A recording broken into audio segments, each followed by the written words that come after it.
শেষ ভোজ। মথি 26, মার্ক 14, যোহন 13।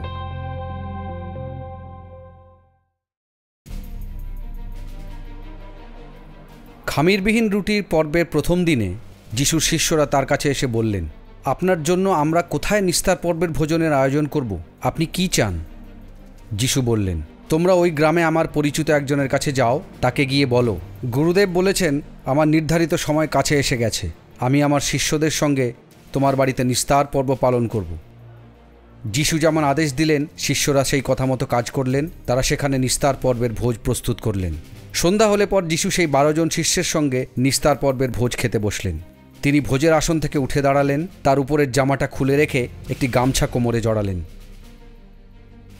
তারপর গামলায় জল ঢেলে শিষ্যদের পা ধুইয়ে দিতে লাগলেন, আর কোমরের গামছাটি দিয়ে তাদের পা মুছিয়ে দিতে লাগলেন। যখন তিনি সিমন পিতরের কাছে এলেন, পিতর যিশুকে বললেন, প্রভু, আপনি কেন আমার পা ধুইয়ে দেবেন? এর উত্তরে যিশু তাকে বললেন, আমি যা করছি তুমি এখন তা বুঝতে পারবে না, কিন্তু পরে বুঝবে। পিতর তাকে বললেন, আমি আপনাকে কখনোই আমার পা ধুইয়ে দিতে দেব না। যিশু তাকে বললেন, আমি যদি তোমার পা না ধুইয়ে দিই তাহলে আমার সঙ্গে তোমার কোনো সম্পর্ক থাকবে না। সিমন পিতর তাকে বললেন, প্রভু, তাহলে কেবল আমার পা নয়, হাত ও মাথাও ধুইয়ে দিন। যিশু তাকে বললেন, যে স্নান করেছে তার পা ধোয়া ছাড়া আর কিছু দরকার নেই, তার তো সর্বাঙ্গ শুদ্ধ হয়েছে। তোমরাও শুদ্ধ হয়েছ, কিন্তু সকলে নও। যিশু জানতেন যে একজন তাকে ধরিয়ে দেবে, সেই কারণেই তিনি বললেন, তোমরা সকলে শুদ্ধ নও।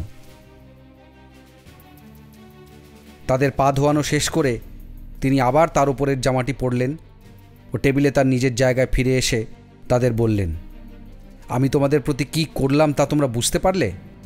তোমরা আমায় গুরুদেব ও প্রভু বলে ডাকো, আর তোমরা তা ঠিকই বলো, কারণ আমি তাই আমি প্রভু ও গুরুদেব হয়ে যদি তোমাদের পা ধুইয়ে দিই, তাহলে তোমাদেরও উচিত পরস্পরের পা ধোয়ানো। আমি তোমাদের কাছে এক দৃষ্টান্ত স্থাপন করলাম, যেন আমি তোমাদের প্রতি যা করলাম তোমরাও তাই করো।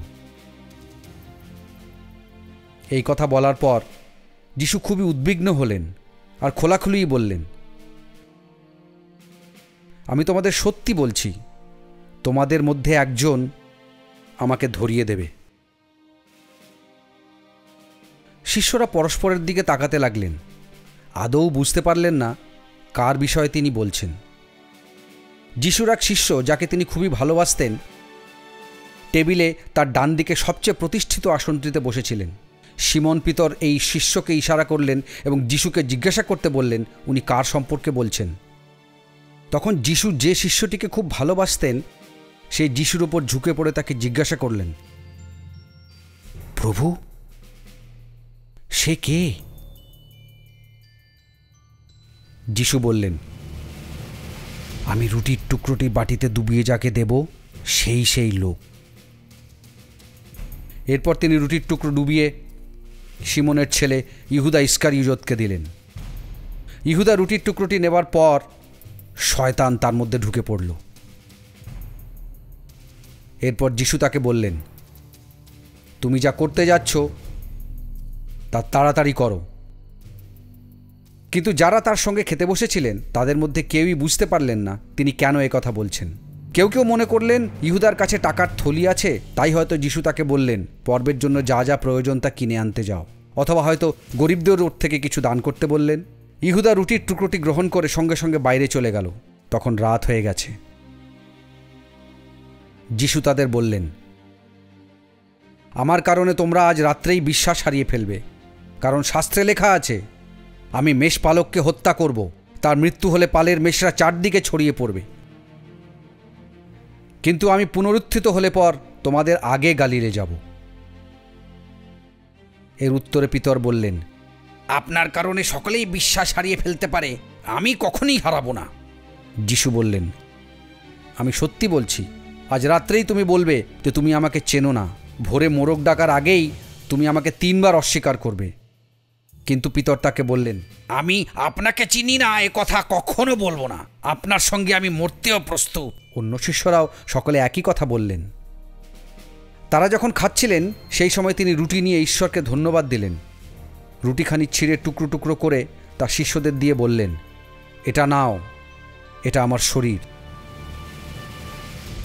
তারপর তিনি পেয়ালা তুলে ঈশ্বরকে ধন্যবাদ দিয়ে শিষ্যদের হাতে দিলেন, আর তারা সকলে তা থেকে পান করলেন। তিনি তাদের বললেন, এটা আমার নতুন নিয়মের রক্ত, যা অনেকের জন্যই পাতিত হবে। আমি তোমাদের সত্যি বলছি, আমি আর দ্রাক্ষারস পান করব না, যতদিন পর্যন্ত না আমি ঈশ্বরের রাজ্যে সেই দিনে নতুন দ্রাক্ষারস পান না করি। এরপর তারা স্তবগান করে জৈতুন পর্বতের দিকে গেলেন।